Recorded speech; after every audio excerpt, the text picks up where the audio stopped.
ایک بار اللہ نے موسیٰ علیہ السلام کو یہ حکم دیا کہ اے موسیٰ، فلاں علاقے میں جائیں، وہاں پر میرے ایک ولی کا انتقال ہو گیا ہے، آپ وہاں جائیں اور اس کی نماز جنازہ ادا کریں۔ جب موسیٰ علیہ السلام وہاں پہنچے تو لوگوں نے کہا کہ آپ یہاں کیسے؟ یہ شخص تو بڑا بدکار اور گنہگار ہے، آپ اس کی نماز جنازہ پڑھانے آئے ہیں۔ جب موسیٰ علیہ السلام نے سارا کچھ کر دیا، اس کے بعد آپ نے اللہ سے پوچھا کہ اے اللہ، لوگ تو یہ کہہ رہے ہیں کہ وہ شخص تیرا نافرمان تھا، بدکار تھا، گنہگار تھا، تو پھر وہ تیرا ولی کیسے؟ اللہ نے فرمایا کہ موسیٰ، جو لوگ کہہ رہے ہیں وہ بالکل صحیح کہہ رہے ہیں، وہ تھا میرا نافرمان اور گنہگار، لیکن اس بندے نے مرنے سے پہلے مجھ سے 5 باتیں کہی۔ اے موسیٰ، ان 5 باتوں کی وجہ سے میں نے اس کی مغفرت فرما دی۔ حضرت موسیٰ علیہ السلام نے پوچھا کہ اے اللہ، مجھے بتائیں کہ وہ 5 باتیں کون سی ہے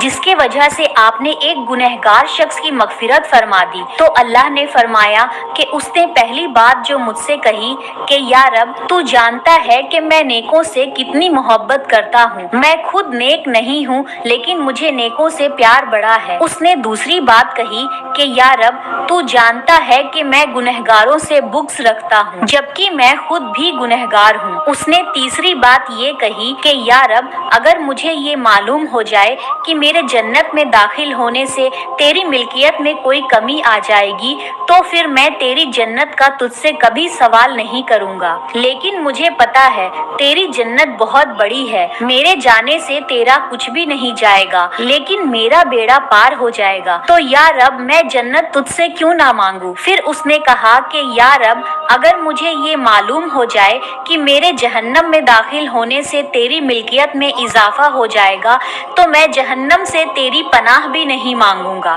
تو بے شک مجھے جہنم میں ڈال دے، لیکن مجھے پتا ہے مجھے جہنم میں ڈالنے سے تیری ملکیت میں کوئی اضافہ نہیں ہوگا، تو ویسے ہی مالک ہے، خالق ہے اور سب کچھ تیرا ہے۔ اور اے موسیٰ، آخری بات جو اس نے مجھ سے کہی کہ یا رب، تو مجھ پر رحم نہیں کرے گا تو کون کرے گا؟ یا رب، ہم تیری رحم کی بھیک لینے ہی تو آئے ہیں۔ سبحان اللہ۔ اس سے ہمیں یہ پتا چلتا ہے کہ اگر ہم سے کوئی گناہ ہو جائے تو اپنے رب کے آگے اسے قبول کرے، اس کی معافی مانگے۔ لوگوں سے تو ہم ڈر جاتے ہیں کہ کوئی دیکھ نہ لے، لیکن ہم یہ کیوں بھول جاتے ہیں کہ اللہ سے کچھ بھی نہیں چھپتا، وہ سب جانتا ہے، سب دیکھتا ہے۔ لوگوں سے معافی مانگو گے تو وہ کبھی نہیں ملے گی، مگر ایک بار اپنے رب کے آگے اپنے گناہ کو قبول کر لو اور اس کی معافی مانگو تو اللہ کبھی اپنی رحمت سے اپنے بندوں کو مایوس نہیں